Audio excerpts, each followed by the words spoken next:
D'accord. Alors, on nous demande, parce qu'il y a plein de questions, donc il y a Crankbeat, il dit, faudra-t-il prendre les armes pour reprendre les gisements de ressources vampirisés par les compagnies étrangères? Il y a Est-ce des que, gens. comme Evo Morales, tu sais, il a appelé l'armée pour reprendre les mines en Bolivie. Alors, tu sais, il faut que tu saches que tout ce que je dis, tout ce que je dis est sujet aujourd'hui à interprétation, à polémique. Et donc, si je commence à dire qu'il faut prendre les armes, ici, il faudra aussi que je sois prêt à en assumer les conséquences. Je suis prêt à tout, mais je ne suis pas prêt non plus à être dans la provocation gratuite. À l'heure actuelle, ce n'est pas les armes physiques qui comptent, mais ce sont les armes intellectuelles et ce sont les armes politiques. Ce sont les armes de la prise de conscience. Et moi, c'est ma démarche. C'est la démarche de susciter la réflexion, de prendre cette arme qu'est le logos et l'orienter vers une autre logique d'émancipation. Moi, c'est sur ce terrain-là que j'agis, que je me bats. Après, évidemment, que dans certaines régions du monde, peut-être plutôt que dans d'autres, en tout cas sur le continent africain, dans différents endroits, la prise d'armes s'avérera nécessaire pour aller au bout des choses. Mais j'ai envie de dire qu'un soldat qui ne sait pas pourquoi il tire est un soldat qui se transformera par la suite en dictateur et qui martyrisera son peuple. Son peuple sera le martyr. Donc je pense qu'avant la logique des armes physiques, il y a les armes mentales et il faut sensibiliser les gens. De la même façon qu'aujourd'hui, si tu vas en France, je ne sais pas quelle structure commence, où Dieudonné dit qu'il prend les armes, tu vas prendre des armes contre qui? Avec qui va te suivre? Même les sympathisants de Dieudonné ne vont pas le suivre. Je ne crois pas que tous ceux qui sont là et qui sont en mode quenelle, parce que c'est une mode en France ou en Europe de faire cela, tous ceux qui sont prêts à faire la quenelle, je suis pas sûr qu'ils vont prendre une calache si Dieudonné se lève et décide de prendre les armes. Je ne suis pas certain du tout. Donc il y a d'abord un travail d'éveil des consciences qui est nécessaire. Et c'est dans ce cadre-là qu'on se situe aujourd'hui. Voilà. Et l'Africain, c'est prendre les armes. Hein. Bien souvent, il les prend, on les prend entre nous contre nous-mêmes. Donc, prendre les armes n'est pas un problème, mais je dis que avant cela, il faut savoir pourquoi on tire. Et c'est le travail urgent qui est le nôtre. Parce que vous ne vous rendez pas compte du retard sur le terrain de la grille, non pas parce que nous sommes bêtes, mais parce qu'on est enfui dans des réalités réelles qui sont celui qui manque de faim, il n'a pas le temps d'analyser qu'est-ce qui est derrière ces machinations mondialistes. Voilà. Celui à qui on spolie la terre parce qu'elle est vendue à telle ou telle population exogène, d'accord, eh bien, on ne peut pas le forcer, on ne peut pas lui en vouloir qui ne priorise pas sa réflexion sur le fait de savoir qui est-ce qui est derrière la Banque mondiale et quelles sont les véritables forces en présence qui sont là pour essayer de nous ostraciser vis-à-vis du reste de la population mondiale. Donc c'est un travail de sensibilisation qui se fait. Et je pense que le tour de force qui est le mien à l'heure actuelle, on est en train de réussir un gros pari, c'est que j'ai réussi, je suis en train de réussir, mais ce n'est pas fini, il y a toujours des difficultés aussi, à rendre mainstream, entre guillemets mainstream, parce que j'ai des hommes, des frères de confiance aussi qui partagent les mêmes idées que moi dans le système médiatique où je vis. J'ai réussi à rendre un petit peu à la mode une réflexion d'indépendance africaine, que certains pensaient être enfuis dans les livres avec Nkrumah, Sankara, Lumumba ou Cheikh Anta Diop. Et ça, c'est ce qu'on me dit souvent dans la rue quand on m'arrête, etc. Ah, monsieur, c'est pas de la télé, etc. Oui, on aime vos idées, on croyait que c'était des idées que le flambeau était tombé. Ça, c'est déjà un travail qui est énorme. Et dans un univers médiatique où on aime passer son temps à raconter des conneries, à show businessiser la vie politique, voir quelqu'un qui est dans le fond et qui développe des sujets de fond, pour l'instant je tiens, et pour l'instant mes ennemis politiques n'ont pas réussi à me faire perdre cette grosse tribune. Quand elle sera terminée, j'irai vers autre chose et on passera à une autre étape. Mais déjà ça, c'est un tour de force que vous pouvez peut-être ne pas imaginer en Occident parce que vous ne voyez que les interventions YouTube, mais pour celui qui n'a pas Internet, qui est la quasi-majorité en tout cas des Africains, ne serait-ce que du Sénégal, et qui regarde la télé, d'accord, et qui s'accroche. Il faut savoir que le Grand Rendez-vous, ça fait deux ans de suite qu'elle est élue meilleure émission politique d'Afrique de l'Ouest. Ça, c'est d'Afrique francophone. Ça, c'est énorme. Et toucher ces gens-là, ça, c'est un grand tour de force. Voilà. Alors, je ne vous entends plus, j'espère que ça va Ça va remarcher. Allô? Ouais. Nous on t'entend toujours, mais toi je sais pas si... Ouais, allô, voilà, je t'entends, là je t'entends. Nous on t'entend toujours, mais toi je sais pas... Allô, Voilà. C'est bon, on t'entend. Donc il y a une question là qui nous dit depuis tout à l'heure, il y a Pif qui me demande, il me dit lui c'est un blanc, il aimerait repartir en Afrique, il aimerait, parce qu'il pense qu'il n'y a pas d'avenir en France, et justement il aimerait repartir en Afrique, et il te dit, il dit, puisque tu dis que si un mafieux est un mafieux, quelle que soit sa couleur, eh ben un mec bien est un mec bien, quelle que soit sa couleur aussi, et lui il voudrait faire la migration dans l'autre sens, il voudrait immigrer en Afrique, et il demande est-ce que tu crois que tu l'accueillerais, enfin tu vois, symboliquement, est-ce que il sera accueilli? J'ai pas encore mon diplôme en cannibalisme, donc quand je vois des blancs ici, je les mange pas. Je préfère le riz tchépoudienne, même si le fait d'en manger tous les jours commence aussi à me fatiguer. mais moi je suis un antimondialiste et je prône un panafricanisme antimondialiste. Et par conséquent, prôner un panafricanisme antimondialiste, c'est pas appeler des gens à se déraciner. Il y a beaucoup. En effet, l'Occident est en train de tomber, mais c'est pas parce que l'Occident est en train de tomber qu'il faut se barrer. Moi, je ne crois pas à ça. C'est mon point de vue, qui n'est aucune absolue vérité dessus, mais moi, j'aurais toujours plus d'admiration pour le Français qui tente de sauver sa France, pour les populations occidentales et européennes qui tentent de sauver leur patrie, qui tentent de sauver leur terre. J'aurais toujours plus de respect que pour ceux qui viennent en Afrique. Et puis il y a un complexe d'infériorité de beaucoup des nôtres qui fait que quand le blanc arrive, il a beaucoup plus d'avantages ici qu'il va en avoir là-bas. C'est pour ça que beaucoup de personnes qui sont en échec social en Occident viennent et font du chiffre ici. Moi, je ne suis pas pour cette démarche-là. Après, s'il vient, je ne vais pas lui dire retourne dans ton pays, c'est pas ma démarche. Mais je suis très clair et très droit dans ma ligne, qui est que oui, il y a des gens bien, mais je pense que les gens bien ont besoin de sauver la terre et l'environnement dans lequel ils sont installés à la base. Moi, j'y crois. Voilà. Après, s'il veut venir en vacances et qu'il veut manger du riz avec moi, je l'accueillerai avec plaisir et fraternité. Voilà. Ok. Alors, ça recoupe, c'est incroyable. À chaque fois que tu commences à parler, ça coupe en fait.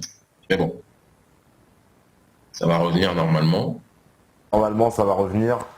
1, 2, tu nous entends? Je t'entends pas. Pas encore, alors tu vas nous entendre, je pense que ça va revenir. À chaque fois, revenir, voilà, c'est bon. 1, 2, tu nous entends. C'est bon. Pas encore, alors tu vas nous entendre, je pense que ça va revenir. À chaque fois, oui, c'est un peu... Voilà. Donc, je te disais, il y a une question donc, de Zarma qui dit, qu'est-ce que tu penses on va dire, de l'influence des Chinois sur le continent africain depuis une dizaine d'années? On voit qu'il y a des énormes relations, on va dire, entre toute l'Afrique et la Chine. Et la Chine qui participe aussi à l'exploitation, puisqu'ils achètent des terres, ils font de l'exploitation minière, etc. Alors, qu'est-ce qu'on pense de cette le problème de la Chine, moi, la Chine, la relation Chine-Afrique, on a fait un travail dessus avec mon ami et collaborateur au sein de Panafricanisme 2.0 qui s'appelle Patrick Mbeko. Bon, lui, il a un avis beaucoup plus tranché et beaucoup plus hostile, je pense, à cette relation Afrique-Chine que moi. Moi, je suis quelqu'un qui, en vieillissant, essaye d'être beaucoup plus nuancé. Ça dépend des sujets, tu me diras. Certains vont dire que je suis trop tranché sur d'autres, mais la Chine a un passif avec l'Afrique qui n'est pas un passif colonial. Donc déjà, à la base, toutes les personnes qui voulaient s'éloigner de ce rapport avec des forces, Thomas Sankara disait que ceux qui nous prêtent sont ceux qui nous ont colonisés, que ceux avec lesquels vous collaborez aujourd'hui, avec lesquels vous créez des contrats, des accords commerciaux, sont ceux qui vous ont colonisés. Parce qu'ils vous ont colonisés, ils ne vont jamais vous laisser respirer tant qu'ils ne seront, que leur population, en gros, ne seront pas complètement libérées. Et ça, c'était un discours avant-gardiste auquel je crois plus que jamais aujourd'hui. Et c'est pour ça que bon nombre de dirigeants africains, qui sont panafricains que de nom, mais qui ont quand même cette volonté peut-être de changer le curseur de collaboration, se tournent vers la Chine. Mais la Chine, je veux dire qu'en géopolitique, il n'y a pas d'amour, il n'y a pas de feu de l'amour, et c'est le feu des intérêts. Et la Chine, quand elle vient investir dans un endroit, elle ne vient pas pour créer des emplois pour les Africains, jusqu'à preuve du contraire. Elle vient pour engager ses propres employés chinois la plupart du temps. Et il y a bon nombre de cas qu'on pourrait exposer, notamment au Congo, où des populations africaines ont été, parce qu'elles se comportent aussi peut-être comme des victimes, c'est aussi ça le problème. À force de se baisser, on finit par être un paillasson pour le reste de l'humanité aussi, mais ont été maltraités par des Chinois. Moi, je n'entrevois pas qu'un Chinois puisse me maltraiter. C'est pas possible. Mais ce sont des réalités qui existent. Ni qui que ce soit d'ailleurs puisse me maltraiter. Mais ce sont des réalités qui existent. Et donc, ceux qui disent que la Chine est une chance, je ne suis pas d'accord avec eux. Ceux qui disent que la Chine est un problème, je ne suis pas non plus d'accord avec eux. Je pense qu'il en va de notre responsabilité d'être beaucoup plus mature dans notre matière, dans notre manière de traiter avec le partenaire étranger. Ça doit être notre priorité. Tout est une question d'attitude. Celui qui se comporte comme un paillasson se fera marcher dessus. Celui qui se comporte comme un homme avec le menton, ou une femme digne avec le menton levé vers le ciel, eh bien, quand on lui parlera avec respect. Et je le vois partout où je vais. Partout dans le monde où j'ai l'occasion de voyager, eh bien, on te traite avec respect parce que tu te respectes toi-même.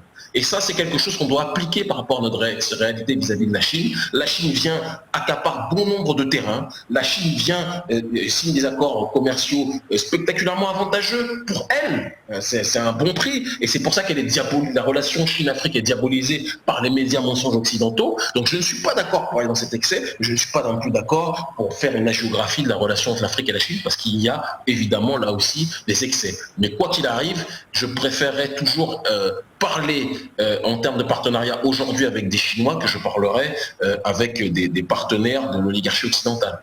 Mais la Chine a un projet expansionniste aussi, ne nous trompons pas. Qu'est-ce que tu penses parce que c'est une question qui est revenue souvent, tu sais, de personnes comme Bernard Lugan qui parle beaucoup de l'histoire de l'Afrique et qui a une vision qui diffère, on va dire, des historiens africains. Moi, mais Lugan, il est quoi, Lugan, exactement? Je comprends pas, en fait. Pas souvent. Quand je dis souvent, d'ailleurs, il faut relativiser. Non, pas souvent. En Afrique, personne ne parle. J'ai jamais entendu parler de Lugan. Il faut que j'arrive en France, dans l'univers de la dissidence, et plus particulièrement de R, pour qu'on me parle de Bernard Lugan. Lugan, ce n'est pas quelqu'un, je le dis comme je le pense, pour lequel j'ai une haine caricaturale comme certains dans le milieu afrocentrique pourraient l'avoir. J'ai pas de haine vis-à-vis de lui. Ne me demandez pas d'avoir un intérêt pour ce dernier. Il présente il déclare qu'il est spécialiste de l'Afrique. Bien lui fasse, mais la France a besoin de spécialistes comme lui aussi. Donc moi je lui conseille de s'occuper de la France, parce que la France a, je pense, d'autres enjeux que de savoir ce qu'un Toubab a à dire sur les réalités africaines. Voilà, c'est aussi simple que ça. Et si ceux qui veulent penser que c'est un racisme primaire que de dire ça, ont le droit de le faire. Il ne m'intéresse pas. Voilà, la grille de lecture de Bernard Lugan. Dire ça ne veut pas dire que tout ce que dit Lugan est faux. D'accord, qu'on soit très clair. Il y a des réalités sur les leviers fractionnels entre les antagonismes de différentes ethnies qui existent, même si je pense qu'il l'amplifie parce qu'il a un curseur, un regard qui est colonial aussi. Il faut le savoir. Je fais partie d'une ancienne école et moi je le dis dans la démarche panafricaine qui est un autre. Lugan n'a pas sa place. Il m'intéresse pas Lugan. Donc il intéresse la dissidence française, mais dans la dissidence africaine, il n'a aucun poids. Il n'existe pour personne. Ça, je préfère vous le dire, même si ça peut paraître sec, il n'existe pour personne. Et donc, on m'a proposé d'échanger, de discuter avec lui. Il m'a même, je le dis, parce que c'est pas un secret, il m'avait même dédicacé, paraît-il, un livre que je n'ai jamais reçu, qu'un ami devait me donner. Il m'avait dédicacé un livre où il trouvait que voilà, ma démarche d'autodétermination était à saluer. Bien, il est très sympathique, voilà, mais ça ne fait pas de lui pour moi un ami. Voilà. Et je le dis, l'Afrique n'a pas besoin d'amis comme Bernard Lugan. Je pense qu'il faut qu'il change d'amour. Et il a beau avoir vécu 30 ans, c'est pas parce qu'un coq vit dans la jungle à côté des lions qui va devenir un lion, c'est pas parce qu'un lion vit à côté des poulets qui va devenir un KFC. Voilà. J'ai une réflexion qui est très claire dessus, que j'assume. Je sais qu'elle déplaît fortement au public clairsemé, en tout cas concernant la couleur de peau, au public blanc et européen de la dissidence. Eh bien écoutez, ce n'est pas grave, ça ne m'empêchera pas de dormir. Mes réalités africaines sont trop urgentes pour que j'aie le temps de m'accorder sur des choses qui me paraissent d'ailleurs démentielles dans ce que peut dire Bernard Lugan et sur lesquelles en réalité je n'ai même pas le temps de discuter avec lui parce que vous voyez, je suis dans l'urgence. On est dans l'urgence. L'Afrique est dans l'urgence aujourd'hui, j'y suis quotidiennement. Les problèmes de délestage, les problèmes de malnutrition, on nous parle du virus Ebola aujourd'hui qui est en train de, et c'est d'ailleurs par hasard, qui est en train de se diffuser à différents nombres d'endroits dans la région. Nous, ce sont nos réalités africaines. Vous voyez, il y a des conflits, des guerres un peu partout dans ces régions-là. Ce sont nos réalités. Et donc voilà, sur ce terrain-là, la masturbation intellectuelle avec Bernard Lugan, qui pour moi n'est pas habilité à donner une réalité sur mon vécu africain, quand bien même il a pu vivre en Afrique, ça sera toujours la vie d'un Européen en Afrique. C'est comme Tintin au Congo, c'est pas parce que Tintin va au Congo qu'il va devenir congolais. On va pas appeler Tintin qui sent au Kibangou jusqu'à preuve du contraire. Voilà, je pense qu'il faut respecter les choses. De la même façon que moi j'ai vécu 30 ans en France, ça ne fait pas de moi un Français. Je le dis, et je n'ai pas peur de l'énoncer dessus, c'est mon point de vue. Je vais jusqu'au bout de la démarche antimondialiste et je trouve que sur certains points, la dissidence française ne va pas au bout de cette démarche. Elle parle de mondialisme quand ça l'arrange, et à d'autres points sur lesquels elle est beaucoup moins cohérente avec sa doctrine antimondialiste. Voilà, moi je le pense profondément. Alors, il y a une question aussi, alors c'est Mantas qui nous demande ça, il dit quelle place sont les populations arabo-berbères dans ta vision panafricaine? Moi j'ai déjà exposé dans une interview à Bruxelles auprès de, je perds le nom de ceux qui m'ont interrogé, mais clairement, aujourd'hui, de toute façon l'histoire du panafricanisme, au départ, le projet panafricain est un projet diasporique qui a été pensé par des figures des figures afro-descendantes, donc de la diaspora, et qui par la suite a été repris par les figures émergentes sur le continent africain qui, à cette époque, avaient la chance de pouvoir directement accéder au bout d'un processus de libération, entre guillemets, à la tête de nos États. Processus qui est complètement changé aujourd'hui. Aujourd'hui, c'est par le biais de la société civile, ça qu'on soit clair. Le panafricanisme, à l'époque donc des années 50-60 et au-delà 70, a vu une démarche d'unité continentale. Gamal Abdel Nasser et Kwame Nkrumah. Gamal Abdel Nasser était un pan-arabe, mais à côté de ça, était aussi un panafricain qui s'alliait à Kwame Nkrumah. C'est des choses qu'on doit dire. Et ils avaient compris que c'est le continent africain, en étant si le continent africain, excusez-moi, est uni, il aura plus de chances de se faire entendre et de se faire respecter.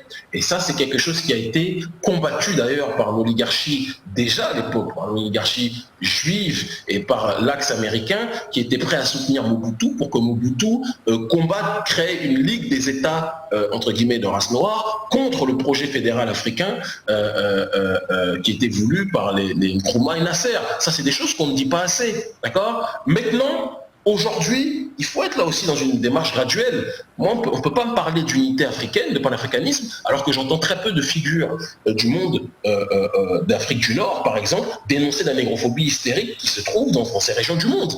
Pourquoi vous voulez que je m'unisse avec des gens qui nous considèrent comme des sous-hommes? Je ne suis pas d'accord avec ça. Donc moi, pour l'instant, je n'ai pas le temps. Pour l'instant, je suis dans une logique de dialogue, de fraternité avec ceux qui sont cette logique de fraternité aussi. Je sais qu'il y a des résistants parce que j'en côtoie, j'en connais des frères de lutte marocains, tunisiens, algériens qui sont réellement dans cette démarche panafricaine. Mais je leur dis toujours, il faut que vous vous fassiez plus entendre en votre sein pour faire comprendre. Quand j'entends à l'époque que le Maroc voulait aller dans la démarche de l'union de la Méditerranée, que le Maroc ne se sentait même pas forcément ou même voulait aller à une certaine époque dans l'Union européenne, c'est des choses qui ont existé, c'est des choses qu'on ne dit pas beaucoup. Alors maintenant on veut me parler de panafricanisme parce que dans cette crise mondialiste, il y a un réveil de bon nombre de gens dans la société civile africaine. Moi, je pense qu'avant ça, il faut régler des problèmes. Le problème principal, la plaie qu'il y a à l'heure actuelle, c'est que la bêtise propagée par l'oligarchie occidentale, qui est le sucre de la négrophobie, est en train aujourd'hui de saupoudrer le gâteau africain. Et tant que cette négrophobie ne sera pas chassée de cette région du monde, il sera très difficile de demander aux populations africaines d'être dans un panafricanisme fédéral continental, du nord au sud, de l'est à l'ouest. Même si moi, je le dis, je le répète, on a profondément besoin d'une union du nord au sud, de l'est à l'ouest et avec la diaspora. On en a profondément besoin. Mais il y aura solidarité quand il y aura justice. Et donc ça, c'est d'ailleurs, on m'a refusé récemment, je devais aller au Maroc, je n'ai pas voulu en faire la publicité, pour une conférence où justement je parlais du panafricanisme face aux enjeux du mondialisme. Quand je ne vais pas citer les noms parce que je ne vais même pas leur donner l'importance, mais quand certains responsables marocains ont su que je venais, ils ont annulé la conférence au motif que je suis un personnage qui prône la haine anti-arabe.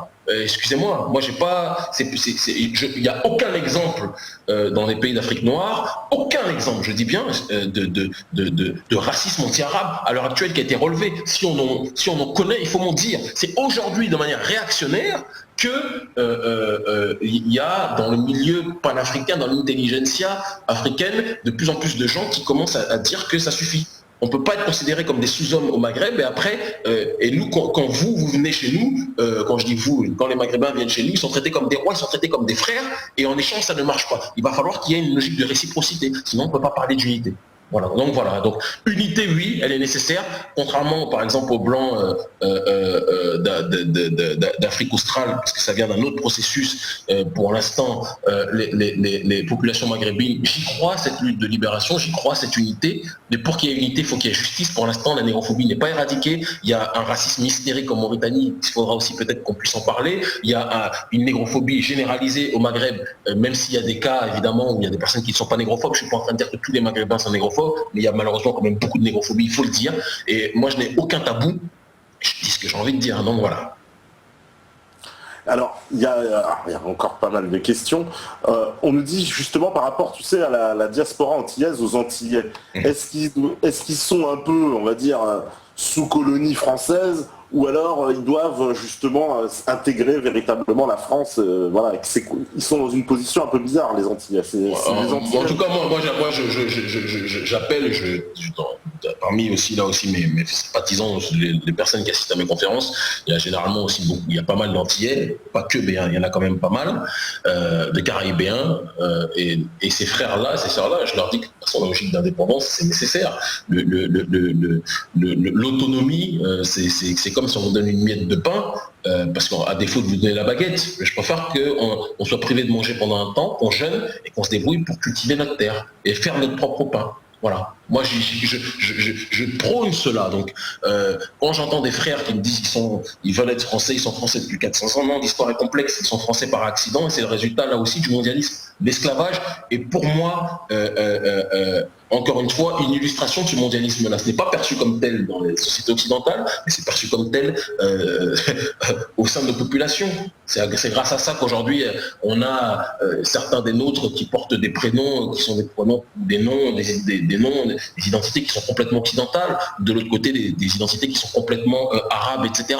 Je pense qu'il faut qu'on soit dans une démarche de se recentrer. C'est pour ça que je parle, plus que de parler d'islam, même si ceux qui ont étudié René Guénon savent que ça revient du pareil au même. C'est pour ça que je parle régulièrement de la tradition primordiale, du pérennialisme. C'est quelque chose auquel je crois profondément. Il faut qu'on se ressente sur un paradigme qui est le nôtre, et pour qu'on comprenne l'environnement dans lequel nous vivons aujourd'hui. Et les Caraïbéens ont vocation à être dans l'indépendance. C'est en ce sens que je ne m'inscris pas, par exemple, dans une démarche similaire à celle de Aimé Césaire, que je pouvais aimer sur bon nombre de points, que j'aime profondément en tant qu'aîné. Mais quand il nous parlait d'autonomie et qu'il a combattu les indépendantistes, je ne me retrouve pas dans sa démarche. Pas du tout. Ouais. Bah justement, parce que voilà, j'ai une question par exemple de Razin qui dit « La France c'est une construction politique et non raciale. Le projet de Kémy est politique et racial. Il ne faut pas dire que la France ne va pas... »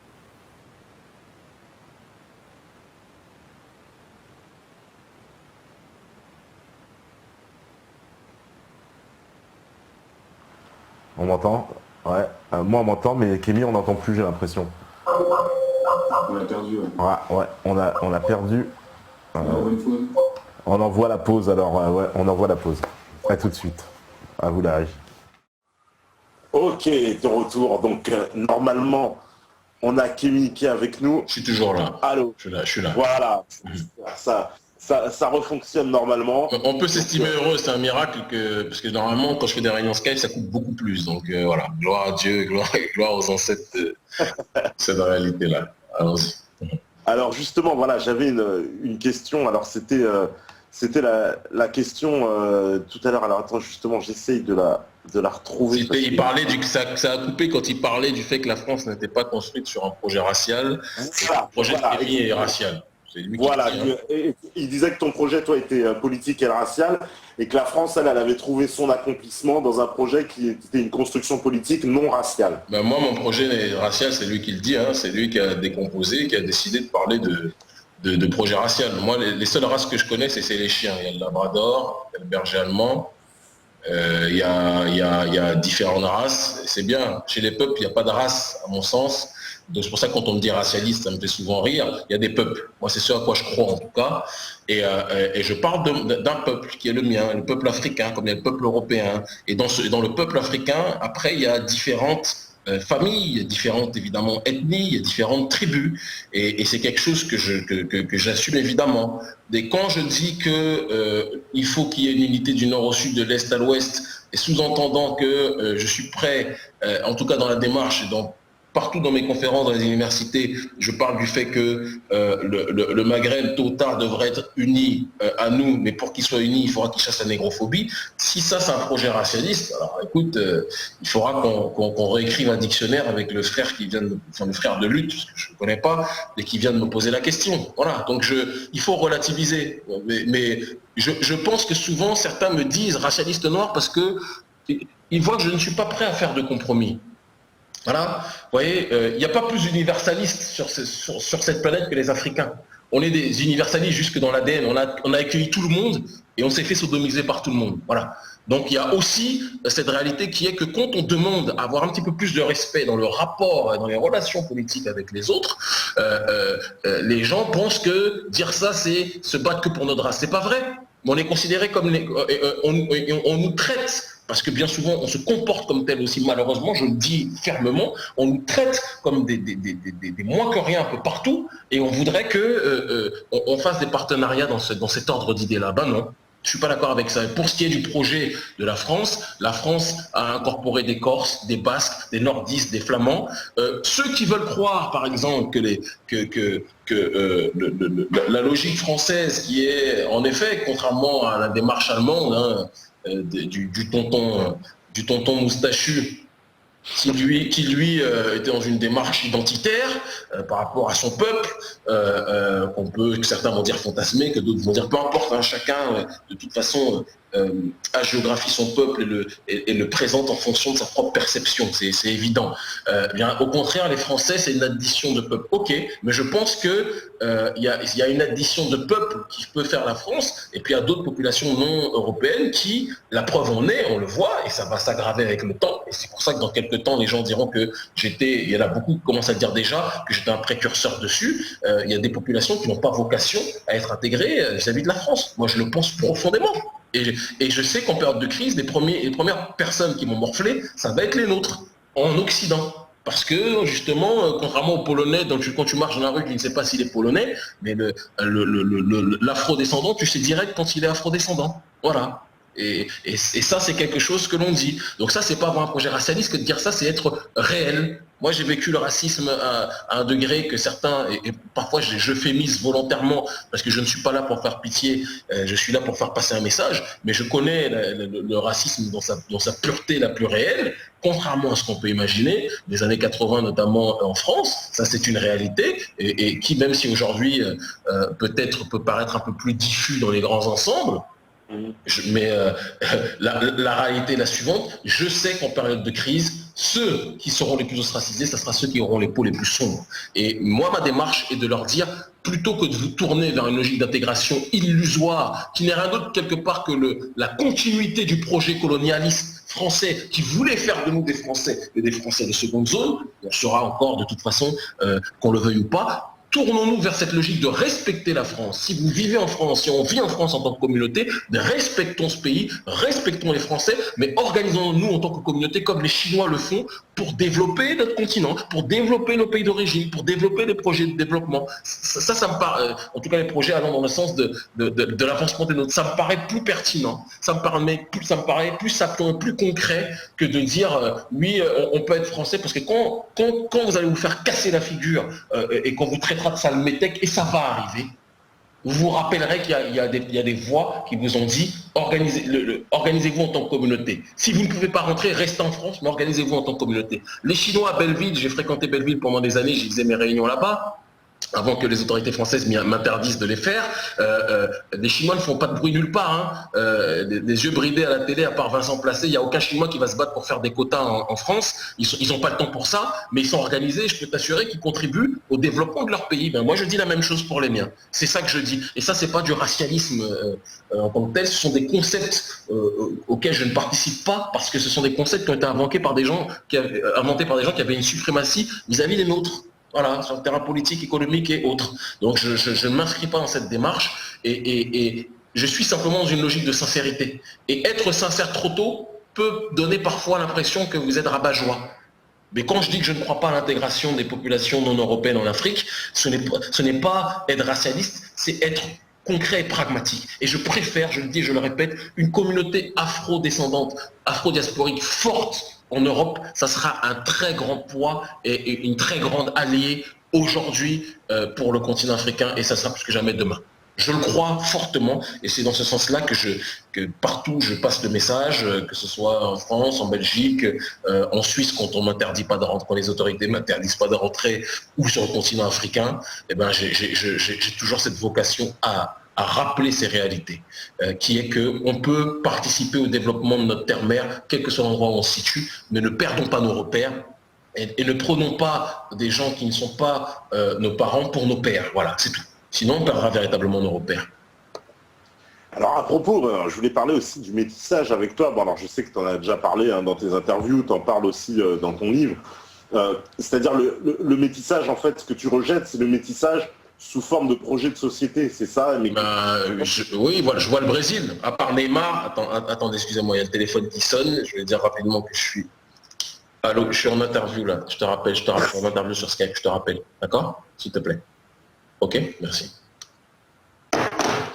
Voilà. Donc, le métissage, on voit le Brésil, à part Neymar qui fait plaisir, d'accord, ou d'autres que j'aime profondément. J'adore l'équipe du Brésil dans le football, mais là, encore une fois, les inégalités sociales sont réelles, mais la négrophobie, le racisme qui existe dans cette population, la minorité est blanche de peau, parfois circoncise, mais bon, je ne vais pas aller plus loin dans la réflexion, et la majorité est basanée, comme William de Chelsea et compagnie. Cette majorité, dans les favelas, elle morphe. Et le métissage qui est vendu à l'extérieur par les oligarques, toujours les mêmes, les Benetton, on va les appeler les Benetton Nino là-bas, parce que ce sont des Brésiliens, d'accord, ils ne pratiquent pas les beautés de ce métissage à l'intérieur. Moi, je pars du principe qu'il faut que chaque peuple s'enracine, garde ses racines. Et dire cela ne veut pas dire que je suis contre l'union naturelle d'un homme d'une ethnie et d'une femme d'une autre ethnie. Moi, à titre personnel, c'est une question de goût. Je tripe plus sur les femmes qui me ressemblent. Voilà, c'est comme ça, d'accord, et je pars du principe qu'un patriote ne peut pas se dire patriote s'il ne revalorise pas ce qu'il y a de plus important dans son peuple, qui est la femme qui lui a donné la vie. Voilà, qui ressemble à la femme qui lui a donné la vie. Moi, c'est ce que je crois, c'est à quoi je crois. Et pour aller plus loin dans le procédé, tu ne peux pas, quand je vois tous les chefs d'État africains, je ne citerai que j'ai pas besoin de les citer, il suffit de faire une recherche Google, hein, et qui sont mariés à des femmes d'autres ethnies. Pourtant, les chefs d'État occidentaux, comment dirais-je, eux aussi ont des maîtresses partout dans le monde. Mais Jacques Chirac, par exemple, il va te mettre en avant Bernadette, qui pourtant n'était pas un top modèle, ni jeune et encore moins vieille, d'accord? Mais c'est respecter son patrimoine que d'agir de cette façon. Bien, chez nous, on va avoir du chef d'État qui va prendre, comme Ouattara, la dernière prostituée du coin, et qui va en faire une première dame. Ça pose problème, et en plus une première dame israélienne et ivoirienne, ça pose problème. Moi, je pense qu'il faut qu'on soit aussi dans cette démarche de valoriser notre patrimoine culturel. Et valoriser notre patrimoine culturel, c'est valoriser nos femmes. Voilà. Moi, ça me fait mal à chaque fois de voir les miens courir après les femmes des autres, comme si les nôtres n'étaient pas belles. Les nôtres sont magnifiques. Et d'ailleurs, le reste de l'humanité le sait. C'est pour ça qu'ils viennent aussi se comporter en prédateurs à bon nombre d'endroits auprès de ces dernières. Voilà. Donc le métissage naturel, la relation naturelle, l'amour individuel, la relation individuelle, il n'y a aucun problème. Le métissage globalisé comme projet de société ne m'intéresse pas. Voilà. D'accord. Alors, il y a une question qui revient souvent, mais de toute façon, j'allais t'en parler. Je sais que tu es un grand fan de rap, et il y a pas mal de gens qui nous demandent qu'est-ce que tu penses un peu de la vision de Mathias Cardé. J'imagine que tu connais son livre sur l'effroyable imposture du rap? Alors, écoutez, pour faire court... On a dû déjà poser la question, j'imagine. En fait, je te précise encore une fois, on me pose la question que quand je suis dans les histoires de dissidence française en Afrique, on m'a jamais parlé de lui, et je pense que ça n'arrivera jamais.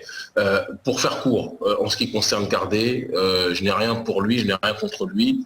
J'ai appris que pour lui, j'ai lu ça, hein, je ne sais plus où, sur ER, où on m'a envoyé ça, j'en sais rien, que...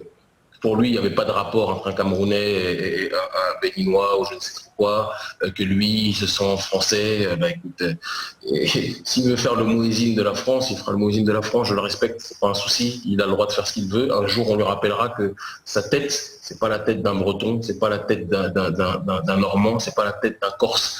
Et ce jour-là, peut-être le corps sur le drapeau, mais pas dans le réel. Donc la vision politique déjà qui est celle de Cardé, pour moi, elle est bancale, elle ne tient pas. C'est mon point de vue. Après, pour ce qui est du rap, on peut se rejoindre sur beaucoup de réalités.